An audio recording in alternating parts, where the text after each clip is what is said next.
In our previous episode, we explored the Council of Clermont, where Pope Urban II ignited a religious fervor that sent thousands of European knights and peasants toward the Levant to reclaim the Holy City from Seljuk control. Today, we track the military escalation of the First Crusade as this coalition of Latin forces pushes through the hostile terrain of Anatolia, facing starvation, disease, and the tactical brilliance of the Seljuk Turkish cavalry. Our journey begins in Anatolia, a pivotal theater where the Crusaders' momentum shifted from disorganized religious zeal to a disciplined military campaign, forcing them to adapt their heavy feudal tactics to the hit-and-run warfare of the East. At the Battle of Dorylaeum on July 1, 1097, the Crusader vanguard, led by Bohemond of Taranto, narrowly survived a massive ambush by Sultan Kilij Arslani, securing the vital route through the heart of the Seljuk Sultanate of Rum. European knights relied on heavy cavalry charges and chainmail armor, yet they struggled against the Seljuks' mobile horse archers, eventually forcing the Crusaders to adopt tighter infantry formations and better coordination between crossbowmen and armored knights for survival.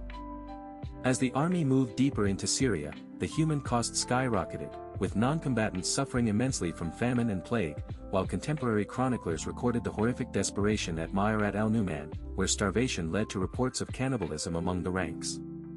International relations fractured as the Crusaders felt abandoned by the Byzantine Emperor Alexios I Komnenos during the grueling Siege of Antioch, leading the Latin lords to claim the city for themselves rather than returning it to the empire. The Siege of Antioch became a grueling 8-month deadlock, testing the resolve of the entire expedition as they were trapped behind walls they had just conquered, facing a massive relief army led by the Atabeg Kerboga of Mosul. During the darkest hours of the Antioch blockade, the morale of the starving Crusader force was miraculously restored by the reported discovery of the Holy Lance, a relic that galvanized the troops to break the siege against overwhelming odds. Commanders like Godfrey of Bouillon and Tancred of Hauteville emerged as the tactical architects of the campaign, balancing the volatile egos of feudal lords while managing a diverse coalition of Frankish, Norman, and Provençal soldiers in hostile territory.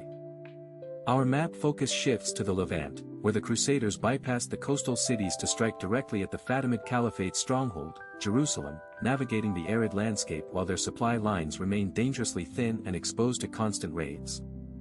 The timeline of this final push is marked by the arrival at the gates of Jerusalem in June 1099, followed by a frantic month of engineering and preparation as the Crusaders sought to breach the city's formidable defensive walls.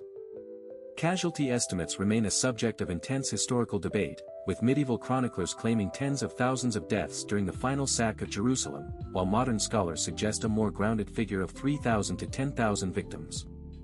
Despite being outnumbered, the Fatimid governor Iftikhar ad-Dawla persisted in his defense of the city, utilizing the high, fortified walls to repel initial assaults and hoping the lack of water and food would force the Crusaders to retreat. Victory for the Crusaders meant the establishment of the Kingdom of Jerusalem, a permanent Latin presence in the Levant, while for the Islamic powers, it marked a humiliating territorial loss that would trigger centuries of retaliatory holy wars.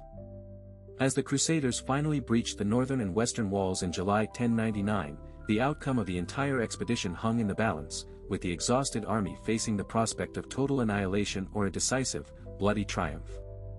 In our final episode, we will examine the political aftermath of this victory, the election of Godfrey of Bouillon as the defender of the Holy Sepulchre, and the long-term geopolitical legacy of the Latin Crusader states. This phase of the war serves as a bridge, moving from the initial chaotic pilgrimage to the establishment of rigid, feudal statecraft that would define the Mediterranean for the next 2 centuries of religious and territorial conflict. To overcome the height of Jerusalem's walls, the Crusaders dismantled ships at Jaffa, transporting the timber inland to construct 2 massive, mobile wooden siege towers that allowed them to finally deliver a crushing blow to the city's defenses. The Crusaders' refusal to return lands to the Byzantine Empire finalized the schism between the Latin West and the Greek East, permanently altering the diplomatic landscape of the medieval world and complicating future interactions between these 2 major powers.